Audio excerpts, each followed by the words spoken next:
Hello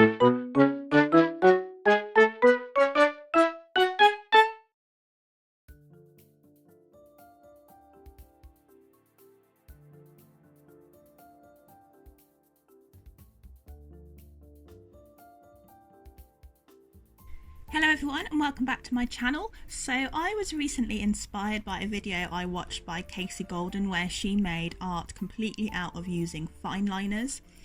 I've obviously used fine liners before in my illustrations to outline. I've even tried a little bit with some coloured fine liners, but I've never done a completely full piece of artwork with them. So that is what I'm doing in today's video. I got a set of Bic Intensity fine liners for Christmas, so I thought it would be a good opportunity to use them. I have been using them in my bullet journal, which I've not been very good at keeping. But never mind, we're using them in this piece instead. And I thought it would be really good to do an animal with them because I thought that the fine liners would get a really nice fur texture. So as you can probably see, I'm doing a tiger. So I did sketch it out first in pencil and I'm just using some normal drawing paper, which I did regret because it's not quite as fine as printer paper, but Bristol board probably would have been a better choice, but never mind, you live and learn. So I am attempting to really utilise the texture of these fine liners because it's quite difficult to colour in with them because they are obviously fine liners. They have a very fine point. I'm not 100% sure how thick they are, but I think they are 0.4 and they are 20 colours, although I'm not using all of the colours because tigers aren't pink and purple, although I could have experimented maybe a little bit more in mixing the colours, but I didn't. And I am using the black for the stripes, but I'm only using the black for the stripes because I didn't want to do my blue and brown technique in this one, just because I thought the black would be better on this occasion because the stripes in the tiger are black, but I didn't use black for shading. So for the fur, I tried to do little scratchy motions, if that makes sense, to show the direction of where the fur was going. I did look closely at the reference I was using and tried to do the fur in the direction. So it does change direction and I think that works out really well on the fur around his face because the direction of the fur does change, and also in the main body a bit later on. But for the muzzle, I used a stippling / pointillism technique, which was very time consuming and I'm not sure I really want to ever do again with fine liners, to be honest, but I really like how it looks and I think the change of texture here does really make the muzzle stand out. And here is a nice little bit of B-roll footage of me attempting to do lots of tiny little dots.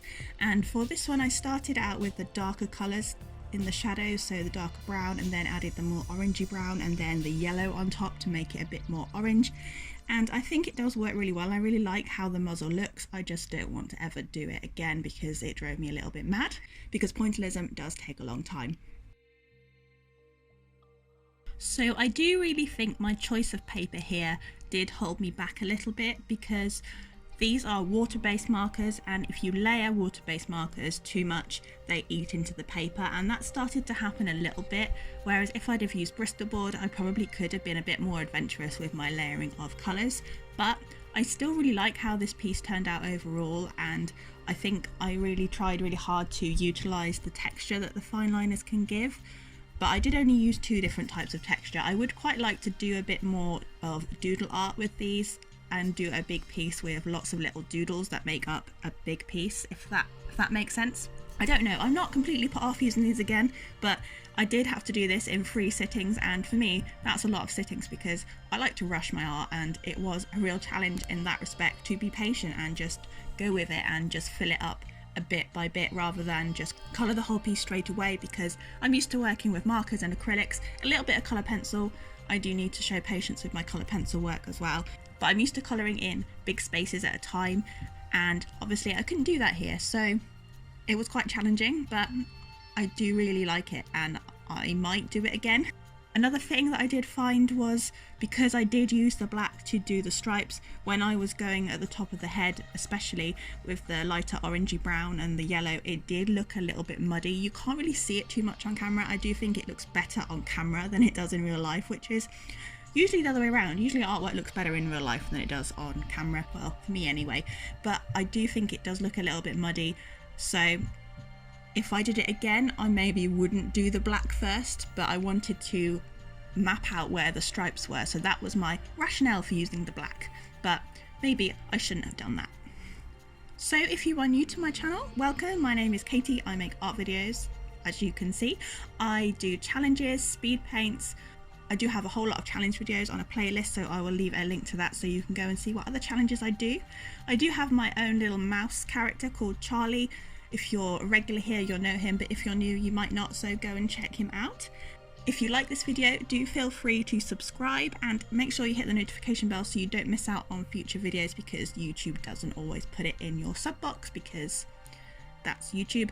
And if you like this video, you know, emotionally, please do leave it a like down below, as that really does help me out. Also leave me a comment if you've ever tried using fine liners for art, whether you have any tips and techniques, any more techniques than the kind of scratchy method or the pointillism method, because I'd quite like to try out a few more. And also, what paper did you use when you use fine liners, because I definitely didn't use the correct paper, and I have a whole video about how paper is important, and I didn't follow my own advice.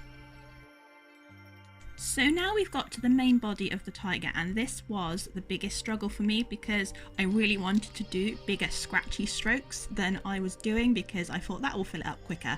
But because the texture of fur is small, tigers don't have long flowing locks, they have quite short fur. I had to stick to that, and that was quite a struggle, and it did take quite a while to fill in his leg. So yeah, I didn't really cope very well with that, but I did it. Maybe some of the strokes were a little bit bigger than they could have been, but I did it. It was fine. But you can tell, I think, when we get to the end of doing the body, that I was getting a little bit bored at this point, and you can tell that it's starting to get a little bit careless, which I am a bit disappointed about, but also it looks okay. And I also decided not to do a background for this piece, because I do think a nice marker background of blue would work really well, because it would make the oranges pop really nicely, but I decided to leave it white because I didn't want to use marker to do a background, because this is a fine liner challenge, plus again the paper is not a marker paper, so that wouldn't work either. So I did just want to leave it as it is, and I think it does work. It does pop quite nicely on the white background, but maybe I'll add a background at a later date. I don't know, I haven't decided. Let me know what you think. Let me know whether I should add a background or not. I might even make a poll, because I haven't made a poll in a while and I forget that that's a feature. So vote in the poll up above whether you think I should add a background or not. I was also quite pleased with the anatomy of the tiger. I didn't trace the outline, I did sketch it freehand because I always sketch freehand, but I know there is a debate amongst art in the art world at the moment whether tracing is okay, whether if you're doing very realistic art, whether it's okay to trace, and I do have my own opinions on it, and I do want to make a video about it, but I'm not sure. I'm worried it'll be a little bit too controversial, or people won't agree, and I don't really want to start any arguments or anything, because we're a nice, friendly, fun channel here, but I do want to make a video on it. So again, let me know in the comments below whether you want to hear my thoughts on tracing or not, because I want to make the video, but I don't want to upset people, and I don't want to call people out, because you do what you want to do. Everyone's entitled to do what they want to do. I just have my own opinions, that's all. So let me know if you want a video on that.